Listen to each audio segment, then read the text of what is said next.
Hello everyone, I hope each one of you is keeping safe. तो आज हम chemical reactions and equations यानी chapter 1 class 10 revise करेंगे। एक क्विक सी revision होगी जहां आपका पूरा चैप्टर क्लियर हो जाएगा। चैप्टर में मैं साथ साथ में आपको कुछ क्वेश्चंस बताऊंगी इंपॉर्टेंट, कैसे कैसे क्वेश्चंस फॉर्म हो सकते हैं, कैसे एमसीक्यूज बन सकते हैं और कैसे थ्योरी बेस्ड क्वेश्चंस बन सकते हैं। ठीक है, तो विदाउट एनी डिले स्टार्ट करते हैं चैप्टर। एक्चुअल भी ये सेकेंड टाइम मैं बना रही हूँ बिकॉज फर्स्ट टाइम मैंने स्टार्ट किया और मैं रिकॉर्ड बटन प्रेस करना भूल गई।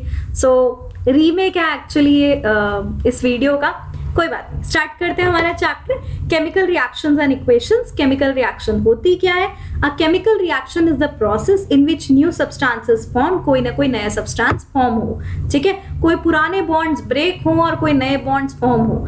ए बी का बॉन्ड ब्रेक हो रहा है और ए सी का बॉन्ड फॉर्म हो रहा है। रिएक्शन क्या होगी? Chemical reaction. ठीक है, नेक्स्ट क्या है, कैसे आइडेंटिफाई करते हैं कोई केमिकल रिएक्शन हो? पहले तो सिंपल से एक्टिविटी देख लो। मैग्नीशियम की ऑक्सीजन के साथ रिएक्शन, बनता क्या है? Magnesium oxide. ठीक है, हो क्या रहा है? दो चीजें जुड़ रही हैं और नई चीज बन रही है। ठीक है, लेफ्ट साइड जो चीज होती है उसे रिएक्टेंट बोलते हैं, राइट साइड जो चीज होती है उसे प्रोडक्ट बोलते हैं। इतनी चीज आपको क्लियर होएगी। ठीक है, एक्टिविटी है burning of magnesium ribbon. Magnesium ribbon को जब हम बर्न करते हैं तो क्या होता है? एक डैजलिंग व्हाइट फ्लेम, एक ब्राइट सी व्हाइट कलर की लाइट निकलती है। ठीक है, तो मैग्नीशियम ऑक्साइड और फॉर्म होता है व्हाइट कलर का। ठीक है, ध्यान क्या रखना होता है? फर्स्ट क्वेश्चन आपका जो बनता है थ्योरी बेस्ड क्वेश्चन कि why magnesium ribbon is cleaned before burning. क्यों क्लीन करते हैं? Because when left in air, magnesium के ऊपर एक ऑक्साइड की लेयर अपने आप डिपॉजिट हो जाती है। मैग्नीशियम के ऊपर एक ऑक्साइड की अपने आप लेयर डिपॉजिट हो जाती है, मैग्नीशियम ऑक्साइड फॉर्म होता है। इस लेयर को हटाने के लिए हम मैग्नीशियम रिबन को पहले क्लीन करते हैं फिर बर्न करते हैं। तो magnesium ribbon is clean before burning because to remove this unwanted layer of magnesium oxide. यही चीज यहाँ लिखी हुई है। नोट्स चाहिए हो तो टेलीग्राम चैनल पे आपको नोट्स भी मिल जाएंगे। टेलीग्राम चैनल का लिंक आपको डिस्क्रिप्शन बॉक्स में मिल जाएगा। ठीक है, तो दूसरी इंपॉर्टेंट इसमें चीज क्या आती है कि what are the characteristics of chemical reaction. Direct question बनता है what are the various characteristics of a chemical reaction. MCQ भी बनता है यहीं से, which of the following is not a characteristic of a chemical reaction. 4 option दिए होंगे और आपसे पूछा होगा कि इनमें से क्या नहीं है। उसके लिए भी आपको पहले ये पता होना चाहिए कि क्या क्या कैरेक्टरिस्टिक्स है। ठीक है, उसके बाद जो गलत लग रहा है उसे काट दो। तो हम एक एक कैरेक्टरिस्टिक पढ़ेंगे, साथ में उनके एग्जांपल्स पढ़ेंगे। First is evolution of gas. कोई ना कोई गैस इवॉल्व हो तो हम बोलेंगे क्या कि कोई रिएक्शन हुई है, केमिकल रिएक्शन है। कोई प्रेसिपिटेट फॉर्म हो, कोई ना कोई प्रेसिपिटेट का मतलब होता है एक इनसॉल्युबल सॉलिड सब्सटेंस। जैसे चॉक और वाटर का मिक्सचर है तो चॉक जब पानी में घोलते हैं तो नीचे वो व्हाइट कलर की चॉक डिपॉजिट हो जाती है, तो हम बोलेंगे ये क्या चीज है? ये प्रेसिपिटेट है। ठीक है, next is change in colour. कोई ना कोई कलर में चेंज हो या कोई सब्सटेंस इनिशियली उसमें कुछ कलर हो, बाद में वो कलर चला जाए, ऐसा कुछ हो तो हम बोलेंगे केमिकल रिएक्शन हुई है। Next is change in temperature.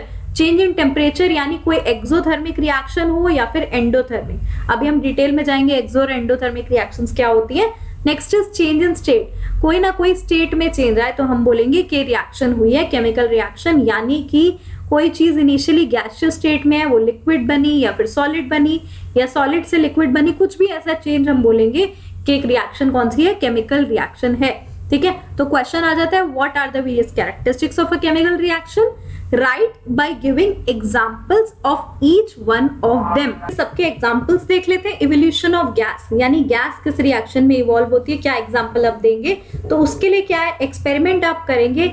Zinc granule, zinc के छोटे छोटे टुकड़े लेंगे, उसमें जब H2SO4 सल्फ्यूरिक एसिड डाला गया तो बनेगा क्या? जिंक सल्फेट, और उसके साथ हाइड्रोजन गैस इवॉल्व होगी।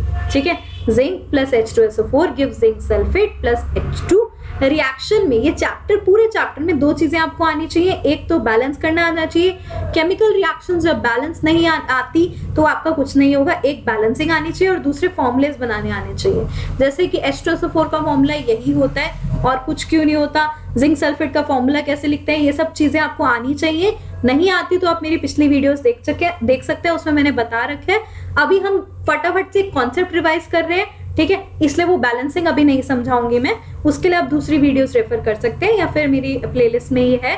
ठीक है, तो अब क्या है, zinc plus sulphuric acid gives zinc sulphate plus hydrogen. ठीक है, रिएक्शन है हमारी इसमें से कैसे पता चला कि हाइड्रोजन गैस इवॉल्व हुई है, ये क्वेश्चन आ जाता है। ठीक है, 2 क्वेश्चंस बता रही हूँ, इनमें से कैसे क्वेश्चन फॉर्म होंगे। फर्स्ट क्वेश्चन आएगा what happens when zinc reacts with sulphuric acid, तो आप लिखेंगे पूरी reaction, zinc plus H2SO4 gives ZnSO4 plus H2। दूसरा क्वेश्चन कैसे आएगा कि how do you know that hydrogen gas is release, hydrogen gas को आइडेंटिफाई करने का क्या तरीका होता है। Hydrogen gas generally Burns with a pop sound, hydrogen gas जब बर्न करती है तो एक पॉप सी साउंड आती है, इससे हम आइडेंटिफाई करते हैं कि जो बबल्स निकल रहे हैं वो किसके हैं, वो हाइड्रोजन गैस के हैं। ठीक है, दूसरा क्या है, जिंक वाली रिएक्शन में क्या होता है, ये जनरली एक्सोथर्मिक रिएक्शन है। आप समझ लो एक्सो और एंडोथर्मिक रिएक्शन कौन सी होंगी। एक्सोथर्मिक वो रिएक्शन है जिसमें हीट रिलीज हुई। ठीक है, एक्सो का मतलब जिसमें हीट रिलीज हुई, एंडो का मतलब जिसमें हीट रिक्वायर्ड हुई। ठीक है, एक्सो मतलब जिसमें हीट रिलीज हुई, एंडो का मतलब जिसमें हीट रिक्वायर्ड हुई, या फिर आप ये बोल सकते हैं कि जिसमें जनरली अपने आप जो वेसल है वो कूल डाउन हो गई। ठीक है, एक वेसल है अपने आप अगर वो हॉट हो रही है रिएक्शन होने पे तो हम बोलेंगे एक्सोथर्मिक रिएक्शन है। एक वही वेसल अपने आप कूल हो रही है रिएक्शन के होने पे तो हम बोलेंगे एंडोथर्मिक रिएक्शन है। यही चीज मैंने आगे एक्सप्लेन की हुई है। Exo and endothermic reaction, those reaction in which heat is released is called exothermic, इसका एग्जांपल आना चाहिए। ऐसे ही एंडोथर्मिक रिएक्शन का एग्जांपल आना चाहिए। ठीक है, यही चीज अब हम आगे भी जाएंगे डिटेल में, इसलिए मैं अभी कवर अप नहीं कर रही। ये रिएक्शन आपने पढ़ी भी होगी। Next is formation of precipitate. Precipitate क्या होता है, कोई इनसॉल्युबल इम्प्योरिटी जो नीचे रह जाती है उसी को प्रेसिपिटेट बोलते हैं। कोई रिएक्शन में प्रेसिपिटेट फॉर्म हुआ तो हम बोलेंगे केमिकल रिएक्शन हुई है। ठीक है, अब ये मत बोलना चॉक और वाटर की रिएक्शन केमिकल रिएक्शन है, वो सिर्फ मैं समझा रही थी। ठीक है, प्रेसिपिटेट दिखता कैसे, जैसे चॉक पानी में दिखती है वैसे। ठीक है, लेड नाइट्रेट, ये एक्टिविटी बहुत बहुत बहुत इंपॉर्टेंट है। मार्क माय वर्ड्स, ये एक्टिविटी आपके एग्जाम में आ सकती है। एग्जाम में नहीं आएगी तो बोर्ड में आएगी, बोर्ड में नहीं आएगी तो प्री बोर्ड में आएगी, कहीं ना कहीं एक्टिविटी आप जरूर देखेंगे। लेड नाइट्रेट की पोटेशियम आयोडाइड के साथ रिएक्शन होती है तो क्या बनता है, लेड आयोडाइड बनता है और पोटेशियम नाइट्रेट रिलीज होता है। लेड आयोडाइड येलो कलर का होता है। बहुत सारे क्वेश्चन बनते हैं कि राइट द बैलेंस रिएक्शन, ये वाली पूरी रिएक्शन बैलेंस करके लिखनी आ सकती है। What is the yellow precipitate form, तो आपको लिखना आएगा कि लेड आयोडाइड है। What is the type of reaction, type of reaction क्या होगी वो हम आगे पढ़ेंगे टाइप्स ऑफ रिएक्शन में।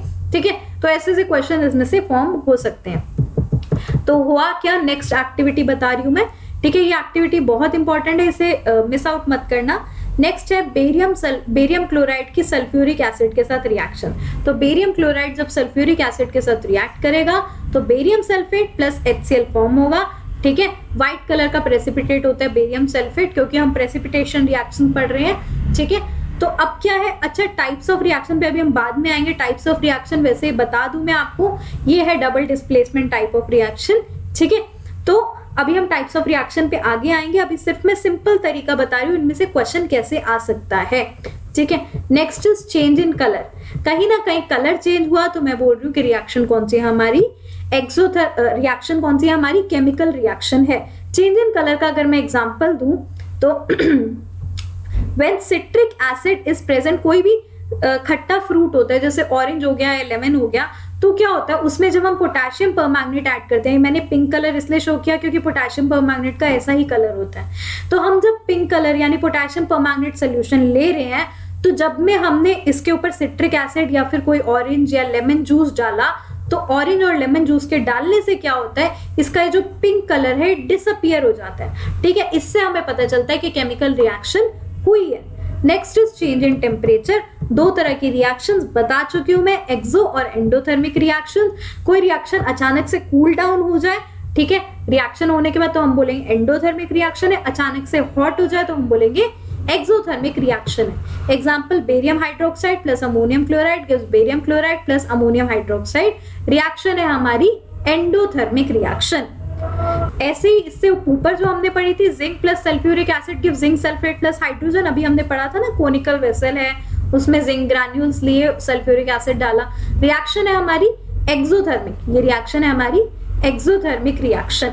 ठीक है, next is change in state. State के चेंज होने से हमें कैसे पता चलता है, कोई भी रिएक्शन जो इनिशियली सॉलिड स्टेट में थी उससे लिक्विड में कन्वर्ट हो या फिर गैसियस स्टेट में कन्वर्ट हो तो हम बोलेंगे कि केमिकल रिएक्शन हुई है। Example burning of candle, candle जब बर्न करती है तो क्या होता है, वैक्स जो होती है सॉलिड वैक्स वो लिक्विड में कन्वर्ट होती है। रिएक्शन क्या है हमारी, केमिकल रिएक्शन, ठीक है, पता होना चाहिए ये चीज। Burning of candle, chemical reaction, chemical change या फिजिकल चेंज क्या होता है वो भी मैं अलग से डिस्कस कर चुकी हूँ, बट वो अभी हम नहीं लेंगे, ठीक है।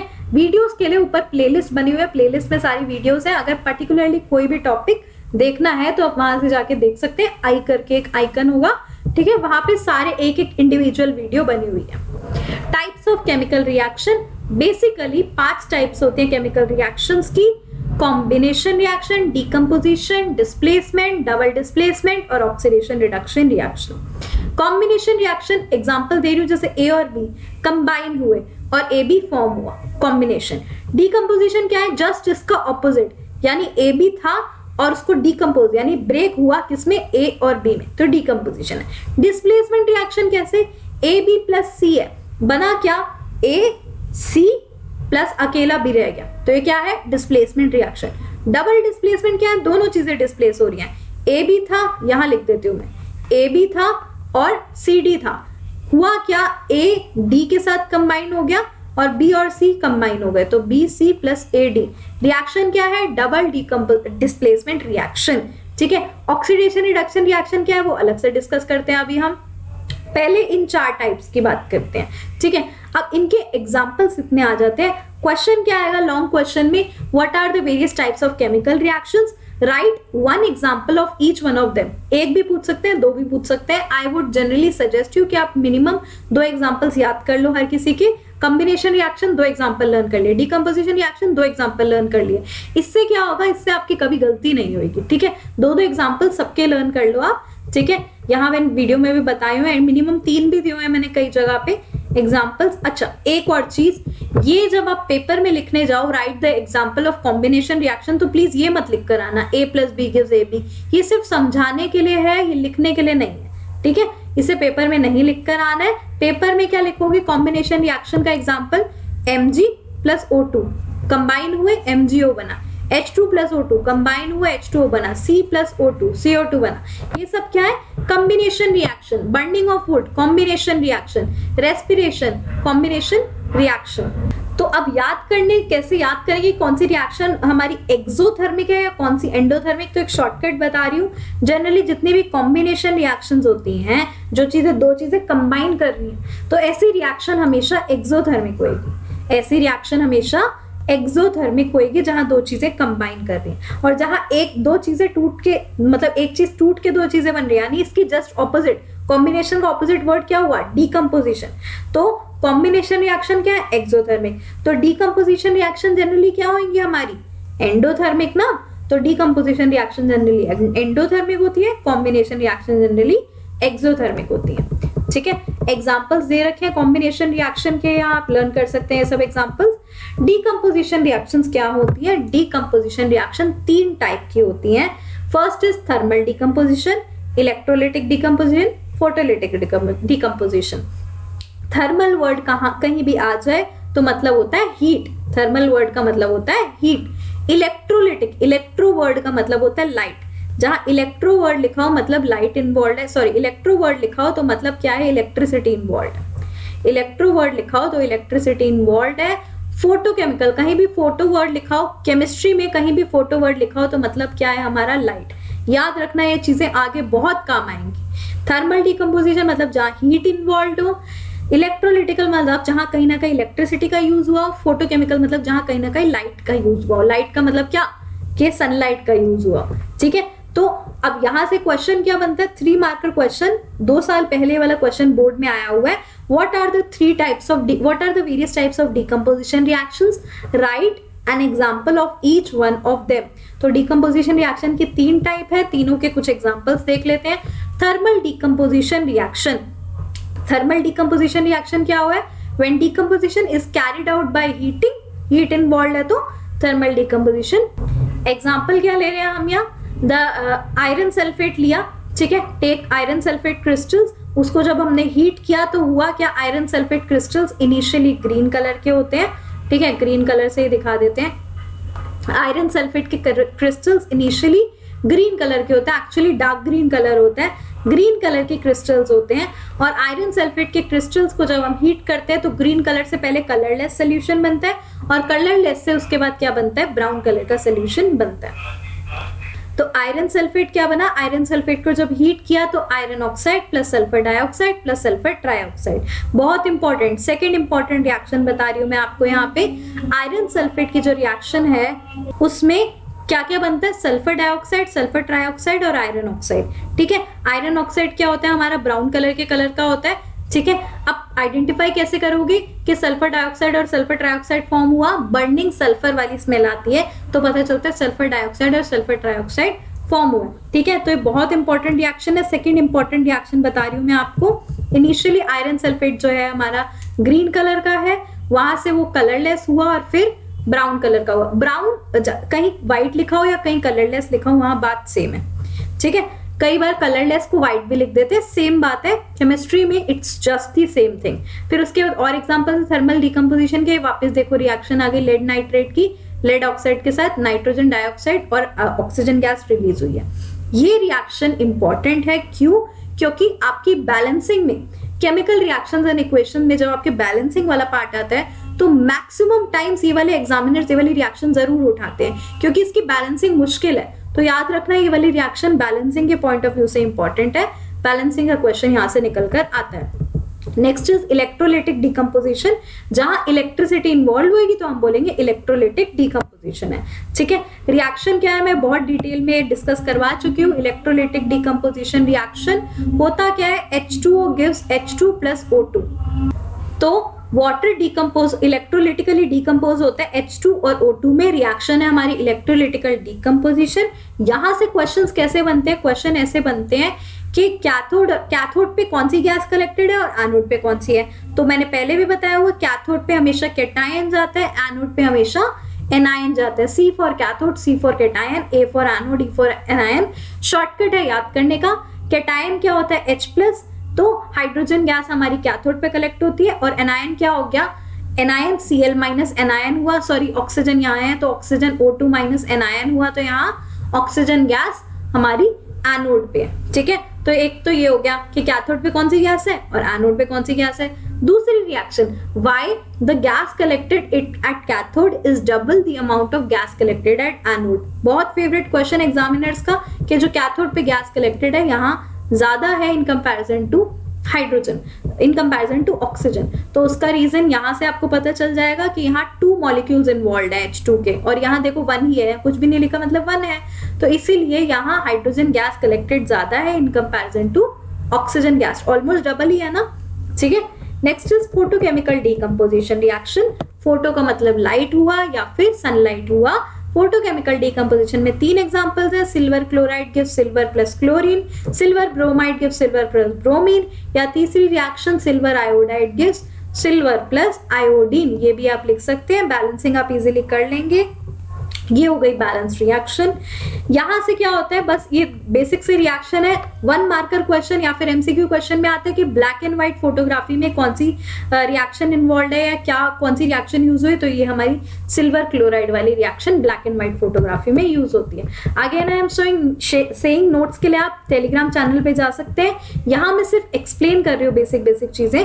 डिस्प्लेसमेंट रिएक्शन क्या होती है, जब एक ज्यादा रिएक्टिव मेटल एक कम रिएक्टिव वाले मेटल से उसके सोल्यूशन में से उसको डिस्प्लेस कर ले तो हम बोलेंगे डिस्प्लेसमेंट रिएक्शन। बहुत अच्छे से बहुत डिटेल में मैं करवा चुकी हूं मैं, जैसे कि zinc plus copper sulphate give zinc sulphate, zinc sulphate plus copper. ठीक है, या फिर A प्लस BC, मैंने समझाया था AC plus B।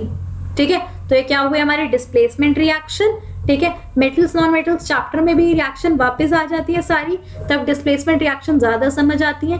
Iron plus copper sulphate gives iron sulphate plus copper. जो ज्यादा रिएक्टिव मेटल हो वो कम रिएक्टिव को डिस्प्लेस कर लेता है। ये reactivity series metals non metals chapter 3 का पार्ट है। ठीक है, तब आप डिटेल में जाएंगे। डबल डिस्प्लेसमेंट रिएक्शन, जब दोनों कैटायन और एनायन आपस में डिस्प्लेस करें, जैसे Ag silver nitrate plus sodium chloride. अब बना क्या, सिल्वर किसके साथ कंबाइन हुआ, यहाँ देख लो सिल्वर कंबाइन हो गया क्लोरीन के साथ, और सोडियम कंबाइन हो गया नाइट्रोजन के साथ, silver chloride plus sodium nitrate form हुआ। तो ऐसी रिएक्शन जब दोनों कैटायन और एनायन एक दूसरे को डिस्प्लेस कर ले, एक्सचेंज ऑफ आयंस हो जाए, तो रिएक्शन क्या होगी, डबल डिस्प्लेसमेंट रिएक्शन। थोड़ी सी लंबी वीडियो है बट कोई बात नहीं, एक वीडियो में सारे कॉन्सेप्ट्स क्लियर कर रही हूँ ताकि आपको बहुत सारी वीडियोस ना देखनी पड़े, एक ही वीडियो में सब सॉल्व हो जाए। और एग्जांपल्स है ये डबल डिस्प्लेसमेंट रिएक्शन के, बहुत इजी है डबल डिस्प्लेसमेंट रिएक्शन, आप इजीली कर लेंगे, सबसे इजी टाइप ऑफ रिएक्शन होती है। फिर आती है हमारी ऑक्सीडेशन रिडक्शन रिएक्शन। अब ऑक्सीडेशन रिडक्शन रिएक्शंस क्या है, इस ऑक्सीडेशन रिडक्शन रिएक्शन को रिडॉक्स भी बोलते हैं। क्यों, रिडॉक्स वर्ड कहां से आया, रिड रिडक्शन से, ऑक्स ऑक्सीडेशन से, इसलिए ये ऑक्सीडेशन रिडक्शन रिएक्शन को रिडॉक्स रिएक्शन में बोलते हैं। ऑक्सीडेशन क्या होता है, सबको इजीली पता है ऑक्सीडेशन क्या है, गेन ऑफ ऑक्सीजन, या तो गेन ऑफ ऑक्सीजन बोल लो या लॉस ऑफ हाइड्रोजन बोल लो, सेम बात है। गेन ऑफ ऑक्सीजन ऑक्सीडेशन कहलाएगा, ठीक है। रिडक्शन क्या होगा, इसका opposite, gain of oxygen oxygen oxidation है, ठीक है। तो लॉस ऑफ ऑक्सीजन क्या होगा, लॉस ऑफ ऑक्सीजन रिडक्शन हुआ, ठीक है। लॉस ऑफ ऑक्सीजन या फिर gain of hydrogen is reduction. कोई एक याद कर लो ना, चारों याद हो जाएंगे। जैसे यहाँ मैंने शो भी किया हुआ है कैसे याद करें, ऑक्सी वर्ड आया ऑक्सीडेशन से, गेन ऑफ ऑक्सीजन मतलब ऑक्सीडेशन, ठीक है। तो इसके बाद बात करते हैं, ऑक्सीडेशन रिएक्शन हो गई हमारी। Next oxidation reduction reaction explain कर रही हूं मैं, इसके एग्जांपल्स आ जाते हैं, मैंने 2-3 दे रखे हैं, मिनिमम एक तो आप लर्न कर ही लो, ठीक है। ऑक्सीडेशन रिडक्शन रिएक्शन, जैसे यहाँ देखो copper oxide plus hydrogen gives copper plus H2। अब देखो कॉपर ऑक्साइड से कॉपर में देखो क्या हुआ है, लॉस हुआ है ना ऑक्सीजन का, यहाँ ऑक्सीजन था या नहीं है, लॉस ऑफ ऑक्सीजन हुआ है, लॉस ऑफ ऑक्सीजन कहलाएगा रिडक्शन। अब देखो ये दूसरी चीज दूसरे मार्कर से शो कर लेते हैं, थोड़ा सा आसान हो जाएगा समझना। यहाँ H2 है, बना क्या H2O, यहाँ क्या हुआ है, यहाँ हाइड्रोजन था, यहाँ H2O बना है, मतलब गेन ऑफ ऑक्सीजन हुआ है। गेन ऑफ ऑक्सीजन क्या कहलाएगा, ऑक्सीडेशन, ठीक है। ऐसे याद कर सकते हैं, दूसरे एग्जांपल में भी बिल्कुल ऐसे शो किया हुआ है। अब आता है ऑक्सीडाइजिंग एजेंट क्या होता है और रिड्यूसिंग एजेंट क्या होता है, कभी कभार ये वाले क्वेश्चन भी पूछ लेते हैं, ठीक है। डिटेल में तो मैं वीडियोस में समझा चुकी हूँ, यहाँ शॉर्टकट बता रही हूँ मैं कैसे याद करें। देखो जो रिएक्शन में रिडक्शन हो रही हो ना, जो रिएक्शन में जैसे यहां से यहां जा रहे हैं तो देखो रिडक्शन हो रही है, जो रिएक्शन में रिडक्शन हो रही है तो उसका जो रिएक्टेंट होगा वो होगा ऑक्सीडाइजिंग एजेंट। शॉर्टकट बता रही हूँ मैं लर्न करने का, ठीक है। डिटेल में हम ऑलरेडी समझ चुके हैं, शॉर्टकट बता रही हूँ, ठीक है। और ऐसे यहां से यहां देखो क्या हो रही है, ऑक्सीडेशन हो रही है, मतलब ये क्या होगा हमारा ऑपोजिट, यानी ये हमारा क्या होगा रिड्यूसिंग एजेंट। अगेन दूसरा मार्कर ले लेते हैं, थोड़ी सी आसानी हो जाएगी। यहां से यहां इधर से जब मैं इधर जा रही हूं तो क्या हो रहा है, गेन ऑफ ऑक्सीजन यानी ऑक्सीडेशन हो रहा है, तो इस चीज को हम क्या बोलेंगे, ये हमारा रिड्यूसिंग एजेंट है। जहां ऑक्सीडेशन हो रहा हो वो हमारा reducing agent, oxidation reducing agent, और जहां रिडक्शन हो रही है वो हमारा साथ वाला क्या होगा, ऑक्सीडाइजिंग एजेंट। याद रखना शॉर्टकट है ये। ऑक्सीडाइजिंग एजेंट्स क्या होते हैं, आप जनरल भी समझ लो, जो खुद ऑक्सीडाइज, वो जो दूसरों को ऑक्सीडाइज करे और खुद रिड्यूस हो, जो दूसरों को ऑक्सीडाइज करे और खुद रिड्यूस हो, उन्हें ऑक्सीडाइजिंग एजेंट्स बोलते हैं, ठीक है। यही चीज आगे एक्सप्लेन करी हुई है मैंने। Last topic corrosion and rancidity, short note आ जाता है, बहुत इजी टॉपिक है, आप इजीली कर सकते हैं। मैं वो चीजें बताऊंगी जो थोड़ी नई होंगी, ठीक है। जो ऑलरेडी कर सकते हैं वो मैं रिपीट नहीं करूंगी, अब नई चीजें एक्सप्लेन करूंगी आपको। क्वेश्चन कैसे आ सकते हैं, write the effects of oxidation reactions in our daily life. अब जब क्वेश्चन ऐसे बन गया ना तो दिमाग में स्ट्राइक नहीं होता कि हमें करोजन और रैंसिडिटी के बारे में लिखना है, ठीक है। क्वेश्चन डायरेक्टली ऐसे फॉर्म आ सकता है, write the effects of oxidation reaction in our daily life.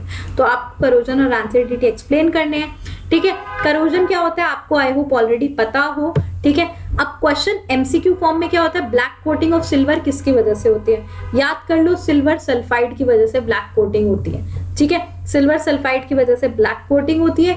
Green coating किसकी होती है, copper carbonate, basic copper carbonate. Basic copper carbonate का फॉर्मूला होता है CuCO3.CuOH, बेसिक कॉपर कार्बोनेट, ठीक है। Next is rusting of iron, iron पे rust deposit होती है किसकी वजह से, जब ऑक्सीजन और वाटर दोनों इन्वॉल्व हो। रस्टिंग हमेशा तभी होगी जब ऑक्सीजन और हाइड्रोजन मॉइस्चर दोनों इन्वॉल्व है, ठीक है। फिनोमेना कहलाएगा हमारा rusting of iron. Rusting of iron का फॉर्मूला Fe2O3.XH2O, बहुत इंपॉर्टेंट फॉर्मूला, ये लिखना आ जाता है। अगेन ये सारे क्वेश्चन में वो नई चीज बता रही हूँ जो पहले ना एक्सप्लेन की हो या बुक से आप इजीली ना पढ़ सकते हो। प्रिवेंट कैसे कर सकते हैं? पेंटिंग से, गैल्वेनाइजेशन, ऑयलिंग या ग्रीसिंग से, ग्रीस लगा के, ठीक है। Next is rancidity, unwanted smell रह जाती है। कई जो फूड प्रोडक्ट्स होते हैं जिसमें फैट्स और ऑयल होते हैं, जैसे नमकीन हो गए हमारे घर पे, चिप्स हो गए, ये सब चीजें क्या होते हैं, इनमें फैट या ऑयल इन्वॉल्व होता है, ये इनमें ये जल्दी खराब हो जाती है। ताकि ये जल्दी खराब ना हो तो हम क्या करते हैं, इसके अंदर कुछ नाइट्रोजन डालते हैं, नाइट्रोजन गैस डालते हैं। नाइट्रोजन अनरिएक्टिव गैस होती है, इसलिए ये रैंसिडिटी को प्रिवेंट करती है, ठीक है। Nitrogen gas is used, it prevents rancidity. पता होना चाहिए आपको। कुछ ऑक्सीडेंट्स भी, एंटीऑक्सीडेंट्स भी यूज करते हैं। एंटीऑक्सीडेंट्स क्या हो गए हमारे? BHA, ये कॉम्पिटिटिव के लिए इंपॉर्टेंट है, बोर्ड्स में नहीं पूछेंगे। और BHT, ये इनके फुल फॉर्म्स भी लिखी हुई है अगर आपको डिटेल में जाना हो तो, ठीक है। तो ये क्या है, कुछ ऐसे केमिकल्स, जैसे हमने नाइट्रोजन गैस डाल दी, नाइट्रोजन गैस तो सब कॉमनली हर पैकेजिंग फूड में होती है, जिसकी वजह से वो फूला होता है। किस वजह से होता है चिप्स के पैकेट फूले हुए? नाइट्रोजन गैस की वजह से, ठीक है। लैब्स में क्या यूज करते हैं? ये दोनों केमिकल्स यूज करते हैं। काम उनका सेम होता है कि ये जो ऑक्सीडेशन का प्रोसेस है इसे थोड़ा स्लो डाउन करो, ठीक है। तो एंटीऑक्सीडेंट्स हैं ये। कॉम्पिटिटिव का क्वेश्चन है, मार्क, इसलिए मैं डिटेल में भी नहीं जा रही। और क्या कर सकते हैं? फूड को रेफ्रिजरेट कर सकते हैं तो रैंसिडिटी स्लो हो जाएगी, या फिर एयर टाइट कंटेनर्स में स्टोर कर सकते हैं, या फिर सनलाइट से दूर स्टोर करके रख सकते हैं। ये कुछ मेथड्स हैं जिससे हम रैंसिडिटी प्रिवेंट कर सकते हैं, ठीक है। तो इसी के साथ चैप्टर कंप्लीट हो जाता है। कोई डाउट्स हो, कोई डिस्कशंस हो तो आप कमेंट बॉक्स में डाल सकते हैं। कोई सजेशंस देनी हो then you are always welcome, ठीक है। तो with this we end our video. Next topic क्या रहेगा आप लोग मुझे डिसाइड करके बताओगे। I will make a short video, short तो नहीं हुई है but I will make a quick revision video जिससे आप एक वीडियो में पूरा टॉपिक कवर कर सके। So until then take care everyone, have a nice day.